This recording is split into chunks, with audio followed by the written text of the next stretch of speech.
ನಮಗೆ ಈ ರೀತಿ ನಾವು ನೆಟ್ಟಾಗ ತುಂಬ ಸುಲಭ ಆಗುತ್ತೆ. ನೋಡಿ ಹೇಗಿದೆ, ಒಂದು ದಪ್ಪ ನೋಡಿ ಹೇಗಿದೆ ಅಂತೇಳಿ. ಸುಮಾರು 2.5 ಇಂಚ್ ದಪ್ಪ ಇದೆ ಇದು. ಸ್ವಲ್ಪ ಜೋರಾಗಿ ಮೊನ್ನೆ ಅಕಾಲಿಕವಾಗಿರುವಂಥ ಮಳೆ ಬಂದು ಬಿದ್ದದ್ರಿಂದಾಗಿ ತುಂಬ ಚೆನ್ನಾಗಿ ಬರಲಿಲ್ಲ. ಒಂದು ಟೆಕ್ನಿಕ್ ಏನು ಅಂತ ಹೇಳಿದ್ರೆ, ಅರಿವೆಯನ್ನು ಬೀಜ ಹಾಕಬೇಕಾಗಿದೆ. ಯಾಕೆ ಇಲ್ಲಿ ಸಮೃದ್ಧವಾಗಿ ಬೆಳೆದಿದೆ ಅಂತ ಹೇಳಿದ್ರೆ, ಈ ಜಾಗ ಪೂರ್ತಿ ಸಾವಯವ ಗೊಬ್ಬರಗಳನ್ನು ಹಾಕಿ ಬೇರೆ ಬೇರೆ ತರಕಾರಿಗಳನ್ನು ನಾವು ಈ ಜಾಗದಲ್ಲಿ ಬೆಳೆಯೊಂದು ಕಾರಣ ಇದೆ. ನೋಡಿ, ಇಲ್ಲೊಂದು ಬದನೆ ಗಿಡ ಇದೆ. ಈ ಬದನೆ ಗಿಡದಲ್ಲಿ ಯಾಕೆ ಅರಿವೆ ಹಾಕಿದ್ದೇವೆ ಅಂತೇಳಿ ನೀವು ಕೇಳಬಹುದು. ಸಂಪೂರ್ಣ ಸಹಜ ಕೃಷಿ ಯೂಟ್ಯೂಬ್ ಚಾನಲ್ ಎಲ್ಲ ವೀಕ್ಷಕರಿಗೆ ನಮಸ್ಕಾರ. ನಾನು ಶಿವಪ್ರಸಾದ್ ಮಲೆಬೆಟ್ಟು. ಈ ಸಂದರ್ಭದಲ್ಲಿ ಅರಿವೆಯನ್ನು ಹಾಕಲಿಕ್ಕೆ ಒಂದು ಸುಸಂದರ್ಭ. ತುಂಬ ಸುಲಭದಲ್ಲಿ ಆಗುವಂಥ ಒಂದು ದಕ್ಷಿಣ ಕನ್ನಡ ಜಿಲ್ಲೆಯಲ್ಲಿ ಆಗುವಂಥ ಸೊಪ್ಪಿನ ಪದಾರ್ಥ ಅರಿವೆ. ಅರಿವೆಯಲ್ಲಿ ಬೇರೆ ಬೇರೆ ವೆರೈಟಿಗಳಿದೆ. ಘಟ್ಟದ ಅರಿವಿದೆ, ಊರಿನ ಅರಿವಿದೆ, ಎಲ್ಲ ಕಡೆಯಲ್ಲಿ ಸಿಗ್ತದೆ. ಆದರೆ ಊರಿನ ಅರಿವೆ ಈ ಸಲ ಭಾರಿ ಕಡಿಮೆ ಸಿಗ್ತದೆ. ನಮ್ಮ ಹತ್ರನೇ 2 ವೆರೈಟಿ ಅರಿವೆ ಇದೆ, ಬೇಕಾದ್ರೆ ನೀವು ಕಾಂಟ್ಯಾಕ್ಟ್ ಮಾಡ್ಬೋದು. ಅರಿವೆಯನ್ನು ಹಾಕಬೇಕಾದ್ರೆ ತುಂಬ ದೊಡ್ಡ ಜಾಗ ಬೇಕಾಗ್ತದೆ. ಗದ್ದೆ ಈ ರೀತಿ ಬೇರೆ ಬೇರೆ ಜಾಗಗಳೆಲ್ಲ ಹಾಕ್ತಾರೆ. ಬದುಗಳನ್ನು ಮಾಡಿ ಅರಿವೆಯನ್ನು ನಾವು ಹಾಕ್ತೇವೆ. ಆದರೆ ಸಿಟಿಯಲ್ಲಿ ಹೋಮ್ ಗಾರ್ಡನಿಂಗ್ ಮಾಡುವಂಥವ್ರು, ಟೆರಿಸ್ ಗಾರ್ಡನಿಂಗ್ ಮಾಡುವಂಥವರಿಗೆ ಅರಿವೆಯನ್ನು ಹೇಗೆ ಸುಲಭದಲ್ಲಿ ಬೆಳಿಬೋದು ಅಂತ ತೋರಿಸೋದಕ್ಕೋಸ್ಕರ ನಾನು ಅದು ನನ್ನ ಮನೆಯಿಂದ ನಿಮ್ಮ ಎದುರುಗಡೆ ಬಂದಿದ್ದೇನೆ. ಇಲ್ಲಿ ನೋಡಿ, ಇಲ್ಲಿ ಒಂದು ನಿಮಗೆ ಕಾಣ್ತಾ ಇದೆ ಗ್ರೋ ಬ್ಯಾಗಲ್ಲಿ ಅರಿವೆಯನ್ನು ಬೆಳೆದಿವೆ. ಹೇಗೆ ಬೆಳೆದಿದೆ ನೋಡಿ ಅರಿವೆ. ಸಣ್ಣ ಜಾಗದಲ್ಲಿ ಹೆಚ್ಚು ಅರಿವೆ ಬೆಳೆಯುವಂಥದ್ದು. ಇದಕ್ಕೆ ಇನ್ನೊಂದು ಕಾರಣ ಇದೆ. ನೋಡಿ, ಇಲ್ಲೊಂದು ಬದನೆ ಗಿಡ ಇದೆ. ಈ ಬದನೆ ಗಿಡದಲ್ಲಿ ಯಾಕೆ ಅರಿವೆ ಹಾಕಿದ್ದೇವೆ ಅಂತೇಳಿ ನೀವು ಕೇಳಬಹುದು. ಇಲ್ಲಿ ಪ್ರಮುಖವಾಗಿ ನಾನು ಬೇರೆ ಎಲ್ಲೂ ಅರಿವೆಯನ್ನು ಹಾಕ್ಲಿಕ್ಕಿತ್ತು. ಅರಿವೆ ಹಾಕುವಂಥ ಸಂದರ್ಭದಲ್ಲಿ ಕೈಯಲ್ಲಿ ಸ್ವಲ್ಪ ಹಿಡ್ಕೊಂಡಿತ್ತು. ಅದನ್ನು ಅಲ್ಲಿಗೆ ಹಾಗೆ ಹೀಗೆ ಮಾಡಿದ್ದಕ್ಕೋಸ್ಕರ ಅಲ್ಲಿ ಬಿತ್ತದ ಅರಿವೆ ಅಲ್ಲಿ ಹೀಗೆ ಬೆಳೆದಿದೆ. ಅದಕ್ಕೋಸ್ಕರ ನಿಮಗೆ ತೋರಿಸ್ತಿದೆ. ಇದೊಂದು ಆಕಸ್ಮಿಕ ಕಂಟೆಂಟ್ ಇದು. ಇದನ್ನು ನಾನು ಬೆಳಿಬೇಕು ಅಂತ ಹೇಳಿ ಬೆಳೆದಿರುವಂಥದ್ದಲ್ಲ. ಇಲ್ಲಿ ಬಿದ್ದ ಅರಿವೆ, ಇಲ್ಲಿ ಒಳ್ಳೆ ಸಾವಯವ ಗೊಬ್ಬರ ಇದ್ದ ಕಾರಣಕ್ಕೋಸ್ಕರ ತುಂಬ ಚೆನ್ನಾಗಿ ಬೆಳೆದಿದೆ. ಕೆಂಪು ಅರಿವೆ ಇದೆ, ಅದೇ ರೀತಿ ಬಿಳಿ ಅರಿವೆ ಇದೆ. ಇದೆರಡು ಕೂಡ ಈ ಭಾಗದ್ದಲ್ಲ, ಇದು ಘಟ್ಟದ ಭಾಗದ್ದು, ಬಯಲ್ಸೀಮೆ ಭಾಗದ್ದು ತಳಿ. ಇದು ತುಂಬ ಚೆನ್ನಾಗಿ ರುಚಿಕರವಾಗಿರ್ತದೆ ಈ ಅರಿವೆ. ಒಂದು ಗ್ರೋ ಬ್ಯಾಗಲ್ಲಿ ಒಂದು 25 ಅರಿವೆಗಳನ್ನು ಸುಲಭದಲ್ಲಿ ಬೆಳಿಬೋದು. ನಮ್ಮ ಟೆರೇಸ್ ಗಾರ್ಡನ್ ಅಲ್ಲಿ, ಮನೆಯ ಪಕ್ಕದಲ್ಲಿ ತುಂಬ ಚೆನ್ನಾಗಿ ಬೆಳೀಲಿಕ್ಕೆ ಆಗ್ತದೆ ಅಂತೇಳಿ ಇದರಿಂದ ಗೊತ್ತಾಗ್ತದೆ. ನೋಡಿ, ಇಲ್ಲಿ ಕಾಣ್ಬೋದು ನಿಮಗೆ. ಇಲ್ಲಿ ಸುಮಾರು ಒಂದು 10-12 ಅರಿವೆಗಳು ಇದರಲ್ಲಿದೆ. ಇಲ್ಲಿ ನೋಡಿ, ಇಷ್ಟು ಗ್ಯಾಪ್ ಇದೆ. ಇನ್ನು ಹತ್ರಕ್ಕೆ ತಾನೆ ಅಂತ ನೋಡಿ, ಇಷ್ಟು ಗ್ಯಾಪ್ ಇದೆ. ಇದರಲ್ಲಿ ಇನ್ನೂ ಹಾಕ್ಬೋದಿತ್ತು. ಆದರೆ ಈ ಬದನೆ ಇರುವ ಕಾರಣಕ್ಕೋಸ್ಕರ ನಾನು ಹಾಕಲಿಲ್ಲ. ನಮ್ಮ ಭಾಗದಲ್ಲೆಲ್ಲ ಅರಿವೆಯನ್ನು ಬೆಳಿಬೇಕಾದ್ರೆ ಕಲ ಅಂತ ಹೇಳ್ತೇವೆ. ಸಣ್ಣ ಸಣ್ಣದಾಗಿರುವಂಥ ಒಂದು ಚೌಕ ಆಕಾರದ್ದು ಮಾಡ್ತೇವೆ ನಾವು, ಬೆಂಕಿಯಲ್ಲಿ ಹಾಕ್ತೇವೆ. ಅಲ್ಲಿ ಸುಡುಮಣ್ಣಿಂದ ತುಂಬ ಚೆನ್ನಾಗಿ ಬರ್ತದೆ. ನಾನು ಮೊನ್ನೆ ಒಂದು ಜಾಗದಲ್ಲಿ ಅರಿವೆಯನ್ನು ಹಾಕಿದ್ದೆ. ಸ್ವಲ್ಪ ಜೋರಾಗಿ ಮೊನ್ನೆ ಅಕಾಲಿಕವಾಗಿರುವಂಥ ಮಳೆ ಬಂದು ಬಿದ್ದದ್ರಿಂದಾಗಿ ತುಂಬ ಚೆನ್ನಾಗಿ ಬರಲಿಲ್ಲ. ಒಂದು ಟೆಕ್ನಿಕ್ ಏನು ಅಂತ ಹೇಳಿದ್ರೆ, ಅರಿವೆಯನ್ನು ಬೀಜ ಹಾಕಬೇಕಾದ್ರೆ ನಾವು 24 ಗಂಟೆ ನೀರಲ್ಲಿ ಹಾಕಿಡ್ಬೇಕು ಅದನ್ನು. ಆಗ ಅದು ಸ್ವಲ್ಪ ಮೆದು ಆಗ್ತದೆ. ಅದಾದ್ಮೇಲೆ ಅರಶಿನವನ್ನು ಮಿಕ್ಸ್ ಮಾಡಿ, ಬೂದಿಯನ್ನು ಮಿಕ್ಸ್ ಮಾಡಿ, ಹೊಯ್ಗೆಯನ್ನು ಮಿಕ್ಸ್ ಮಾಡಿ ನಾವು ಹಾಕಬೇಕು.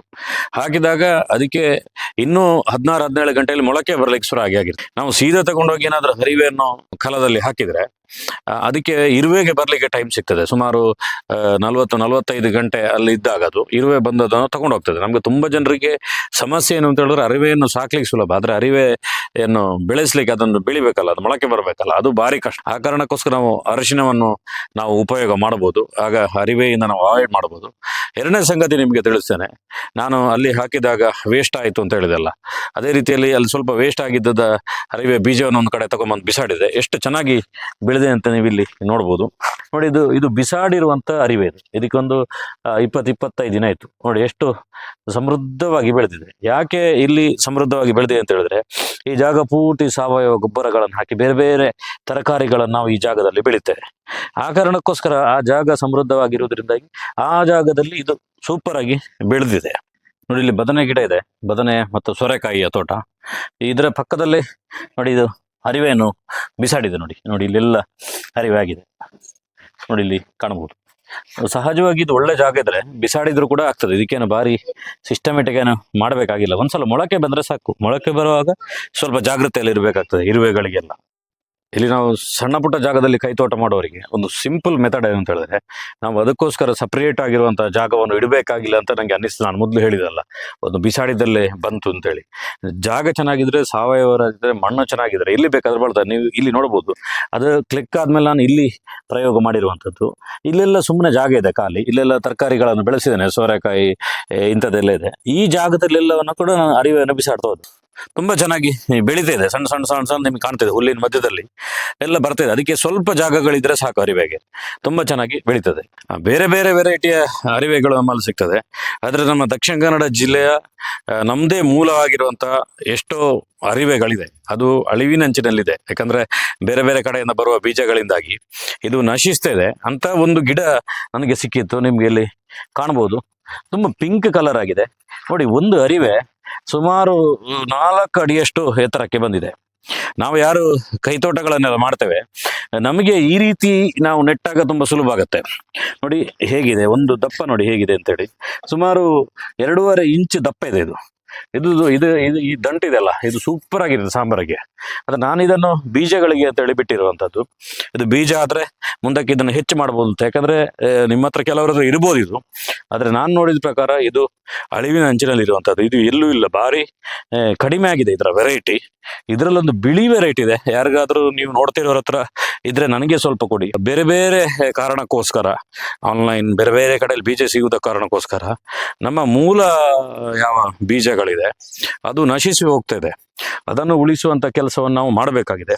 ಇದರ ಟೇಸ್ಟ್ ನಿಮ್ಗೆ ಗೊತ್ತಿರ್ಬೋದು. ಹಿಂದೆ ಸೌತೆಕಾಯಿ ಎಲ್ಲ ಗದ್ದೆಯಲ್ಲಿ ಹಾಕುವಾಗ ಆ ಗದ್ದೆ ಮಧ್ಯದಲ್ಲಿ ಒಂದೊಂದು ನಮ್ಮಲ್ಲೆಲ್ಲ ಹಾಕ್ತಿದ್ರು.